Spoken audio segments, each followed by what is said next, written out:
If you're looking for a new car on a budget, this award is for you. It's now time to talk about our 2024 Auto Buyer's Guide Value Car of the Year award winner. But before we get straight into the winner, let's talk about the competition a little bit more and talk about why they did not win. Yeah, so we had four finalists for this in the year 2024 or on sale as of early 2024. Start off with the Mazda CX-30. Then we have the Subaru Impreza, followed by the Chevy Trax. And then rolling that out was the Toyota Corolla Cross Hybrid. Yep. So let's start with the Mazda CX-30. I think this is simply one of the best looking vehicles in its segment in North America right now. For me, though, I think that the CX-30 falls apart just a little bit on some of its pricing. It gets pretty expensive pretty quickly, especially if you're looking at the turbocharged model. And then by the time you've selected that, you still don't get an independent rear suspension, which I don't think is a problem for the less expensive models. But by the time you're trying to compete with or be a value alternative to a Lexus UX or something along those lines, I really wish it had something other than the 6-speed auto and the semi-independent rear. Yeah, I think the CX-30 is definitely more on the premium side of the value proposition here. You know, all of these value vehicles coming in under 30,000, and that CX-30 can certainly get up there.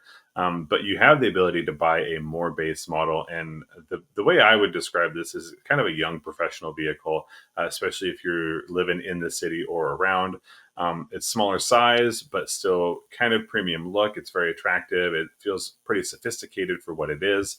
I think it's a great option for people who say, "Hey, my first car, I have a little more budget for it," or you say, "Hey, I'm upgrading from Yeah. whatever my last vehicle is, and I'm downsizing a little bit, but I still want practicality of a hatchback. I want all wheel drive. Maybe I do want that power without a bigger footprint for parking and that sort of thing." So I think the CX-30 is a great option for people considering it. There's just not quite enough to make it to the top of the list. And that's probably the most important disclosure here is that clearly we're talking about the top four entries. So as we pick these apart a little bit, don't take it to mean that there's anything wrong with the CX-30. It just wasn't quite as right as our top pick here. And if you live in an area where you want or need all-wheel drive, this is going to be a fantastic value because all-wheel drive is standard. It's one of the least expensive all-wheel drive vehicles in North America. So if you live in the Pacific Northwest or the Midwest or New England, etc., and you want that extra traction, then you should definitely put it on your list. That's also why we have the Subaru Impreza on this list. Yeah, so the Impreza is going to be that fairly high capacity as far as like cargo volume and people volume, all wheel drive as a standard. When it comes to the value proposition of this, I think it really is about the makeup of it, not necessarily a specific individual piece. Would you There say are it was things the to uh, suit. would you say it was the impressive value? One could No, say that. too I mean, I soon. Too think soon. when you look at it versus something like the CX-30, it doesn't have the same premium feel. But when you say what can it do, it matches just about everything on that list, and you save a couple $1,000s. And for a lot of folks, that is going to make the difference, especially if you're looking at used versus new. This gets you a new warranty. People are going to feel better about that. You get more options of color and interior, and maybe a couple features that you want to throw in there. So I think the Impreza, first of all, there are few hatchback or fewer hatchback options today than there ever were. And so it's great to see that's an option. All wheel drive, fairly economical, definitely not the top of the list, but a strong showing and the reason it made it as a finalist. Yep, and it has been pretty reliable, all things considered, according to Consumer Reports, some of the latest data there. And I will say that one of the reasons that it's less expensive than the CX-30 on this list is because it's not a CX-30 competitor. That would be its sister ship, the Crosstrek. And basically, if you want a Crosstrek and you want body color panels rather than the acres of black plastic siding, then you want an Impreza because they're basically the same thing. You can get the same engines in them. They have the exact same cargo area. You can get roof rails on both of them. There's some slight differences in roof rail loading, etc. But essentially, the best way to think of it is it's a slightly lower to the ground Crosstrek with a cheaper sticker price and less plastic. So for me, that's win-win-win. So coming up next will be our runner-up, and that's going to be the Toyota Corolla Cross Hybrid. Now, Alex, there's a lot of things this vehicle does, and something that it does different than everything else in the category. What did you think of the Corolla Cross? Yeah, and that's the hybrid part. And that's really the reason it's on this list, because if you want a really practical cargo area, more upright seating, all-wheel drive, over 50 miles per gallon if you treat it gently, then you basically want a Corolla Cross. It is most likely going to be the least expensive long-term vehicle to keep around on this list as well, because Toyota's hybrid systems have been perennially the most reliable drivetrain you can buy in the United States year after year after year. And I don't see any reason that the Corolla Cross would be any different. It's also pretty decently priced. Yeah, I mean, like you said, all these are going to come in under 30,000. The hybrid variant of the Corolla Cross is going to be the most expensive on our list. However, especially depending on where you're at and how much you drive, some of that money can be made up in gas savings.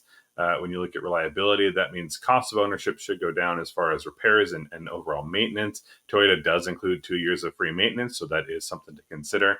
And then finally, it's going to be resale value. And one of the things that we have seen since the beginning of the Prius is that Toyota hybrids hold their value incredibly well.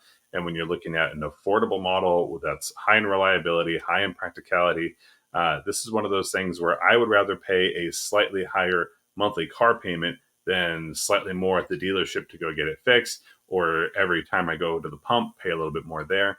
I feel better making that bigger car payment, and it feels like that down the road, this would definitely pay off. Yeah, that fuel economy is definitely very, very impressive there. Now, because of the impressive fuel economy, we did get some questions over at Facebook. So if you want to follow us over on Facebook, there's going to be a little banner somewhere on this video. But a lot of folks were asking, why not Prius and why not RAV4 hybrid? Well, the answer to Prius is that when they decided to make Prius more sexy, more fun to drive, etc., it ended up giving up some practicality as a result. Prius used to be one of those vehicles that could give you almost station wagon like cargo carrying capacity with fantastic fuel economy. In this generation, though, the fuel economy is still fantastic, but not as much of a leap ahead as a lot of folks hoped it would be. And the cargo area shrank dramatically. So, the cargo area for me is the big reason that Prius is not on this list. The other question some folks had was why not RAV4 hybrid? Because RAV4 hybrid could be a few $1,000s more than this, but we're talking about value. And at some point, you have to start deciding, is the 10% or 15% higher MSRP worth that extra? And I would say if you're really a value shopper, the answer is going to be no. You will get some extra room in the RAV4, but you're going to have to give up fuel economy. The insurance is going to be a bit more expensive on it. Repairs could be a bit more expensive on it as well. Real world fuel economy is actually going to be a little further apart than the EPA indicates on the EPA scores. So for me, I think Corolla Cross was the logical thing. Yeah, there's always going to be another option for a few more dollars. And like you said, at some point we have to decide where that cutoff is. And if you can find a RAV4 hybrid, they've still been very popular at a lower price. That's great, but this will always be less expensive. And this is definitely, I think, the best fit for the value list. Yep, and keeping that strong value proposition in mind, our winner is none other than the Chevy Trax, which honestly, when I drove the Trax, I was expecting something completely different. Now, I know you haven't driven it yet, Travis, but based on the previous Trax, let's just say my expectations were quite low. um, Trailblazer's lovely, and we've actually given Trailblazer an award previously because it was a very, very well-valued option. It has since become more expensive over time, but it's very pragmatic. You can put tall ladders inside, it's nice and roomy inside, etc. Trax takes that formula and then tweaks some of the things that people didn't really like about the base model of the Trailblazer, which is mainly the fact that it does not have a CVT. This is actually one of the least expensive vehicles in North America you can get that does not have a CVT. It actually has GM's 6-speed automatic transmission and a 1.2-liter turbo, but it has this really low sticker price. It's $21,495. You can buy that all day long. Seems like Chevy dealers even have some cash deals going on now where they're going to give you $500 off the MSRP, really making it very affordable. For this price, you get an 8-inch infotainment system with Apple CarPlay and Android Auto, wireless. You get cruise control. You get 80.6 inches of legroom, which is more legroom than you'll get in any version of the CRV or RAV4. The cargo area is not quite RAV4 sized, but it's pretty impressive. It's ahead of most subcompact vehicles. And You also get a reasonable amount of performance.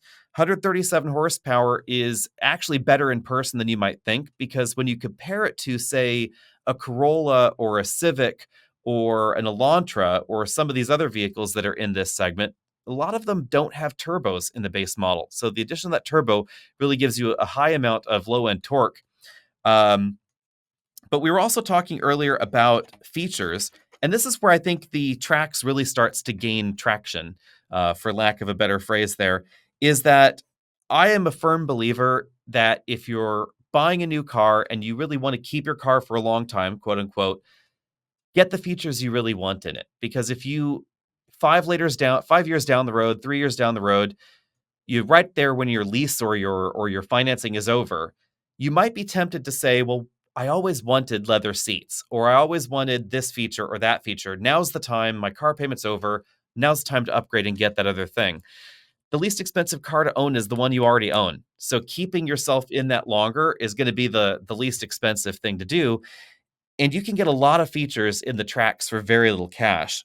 Get this one, $23,195 gets you an 11-inch infotainment screen with Apple CarPlay and Android Auto still, and the 8-inch instrument cluster, auto climate control, and keyless start.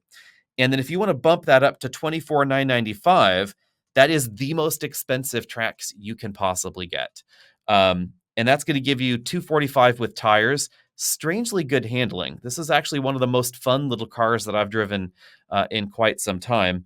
And its price tag is always going to be below the entry level pricing of pretty much every other option that we've talked about. Yeah. I mean, when you look at something like, let's just say the CX-30 on this list, that is going to be right there with a fully loaded Trax or an entry level CX-30. One of the differences is going to be that all-wheel drive, which the Trax does not have.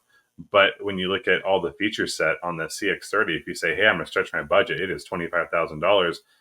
Like you said, it's the cheapest car to own is the one you already have. So if you have that base model CX-30, you might look at it and go, "Yes, I like the way this looks. I like the way this feels a little bit better." But in a couple of years, you might go, "Hey, I really wish I had upgraded that infotainment, or I really wish I had different seating material." And not to mention that the Trax is an attractive looking vehicle. I have It to is say a they did hatchback a really good design. job with it. Yeah. Yeah, so there's tons of cargo volume. It's an attractive feature. It we talked about this a little earlier as well. It straddles the line between car and crossover. I think in a really good way, because people like the way crossovers look and function. And so even if you have more of a car that feels like a crossover, that's probably going to be a plus to most folks. And that's the reason it's won, is because there's so much baked into this vehicle that, yes, is not going to top the charts in all of these categories. It's not the most powerful or the most economical as far as fuel efficiency, but it's fairly feature rich. You are getting a new vehicle. You are getting that warranty. It's an attractive piece of machinery. It doesn't feel like the cheap option, and that's why you don't see cheaper cars on here, because cheap doesn't always feel like value. Yeah. And I have to say, that was probably the other thing that surprised me in the Trax. It is something that General Motors has historically not done well at, and that's like sort of the little attention to detail things inside the Trax. Depending on the trim level, the sort of turbine style airplane turbo engine, jet engine styled air vents, the details inside, the color work and the trim level changes by trim level. So one model has red accents, one model has blue accents, one model has green accents. And I was not expecting that in a vehicle this size and price. Also, we get those big screens. That's something that apparently at some point in time, General Motors has invested some big cash in, and it's finally paying some dividends here, because pretty much every new GM model has strangely large screens inside. And I mean, strangely large in a good way. Like you wouldn't expect to find 19 inches of LCD in a car that has a $23,000 MSRP, because that's more screen standard in those trims at this mid level in the Trax lineup than you will find even in the top end versions of the other vehicles we were talking about. So if you really like Yeah. big LCDs, GM definitely seems to have an option for you. Yeah, for sure. But one thing that we haven't mentioned yet that we did get some questions about, and we had discussed prior to this, was why isn't the Buick Envista on this list and the Chevy Trax Hmm. is? That is an interesting question. Yeah, the Invista is very well priced. I would say a few things for me. Obviously, the Invista is a little bit more, pretty darn close, but just a tiny bit more expensive. I am not the biggest fan of the styling inside and outside on the Invista. I think that it's interesting, it's quirky. I kind of wish it was more crossover rather than more sedan like. Also, I just don't know if at my age I could handle driving a Buick. Yeah, I'll be honest. So I was walking around the auto show and I saw the Buick Envista, and I had not heard anyone say anything about the Buick Envista. And I looked at this vehicle and went, "What is this? And what is this price? And how have I not heard more about this car?" And I think that speaks to a lot of the maybe why I haven't heard about it. Buick is Are you not saying you haven't a watched our first drive review of the Buick Envista, Travis? it hasn't been nearly as popular as other vehicles. That's what I'm That's true. saying, That's and true. I think we're going to see that in sales as well. Is that this is not going to sell incredibly hot? Buick is not the up and coming maker that General Motors might want it to be. I think it's still a great option. And again, looking at it in person, I was pleasantly surprised, and I would definitely recommend it to people as a consideration for a value vehicle. But if we're looking at two very similar machines, and the Trax and the Invista are using a lot of the same underpinnings, a lot of the same conceptual pieces, then we have to pick one. And I definitely think that Trax is a better fit for a lot of folks. Yep. That's pretty much it for me too. And some of the attention to detail, actually, oddly enough, I find better in the Trax. I do like the shape of the dashboard and the instrument panel better in the Trax than in the Invista. But also just some of those nicer touches, the color matching and coordination with the trim inside the air vents and the dashboard, etc. I just think that's a really great touch. So everybody out there, be sure and let us know what you think of this pick. Have we got it wrong? Should there be something else on the list? I know that the very mention of a Chevy in our top pick value car of the year award might cause some minds to explode. So don't worry, we have our flame suits on. Let us know down there in the comment section what we should have picked. Find us over at Facebook, Twitter, and Instagram. Twitter and Facebook are, of course, where we are announcing our finalists, and that's what we're going to be doing rolling forward as well. So be sure and stay tuned for that. Sound off over there, and we will see all of you later.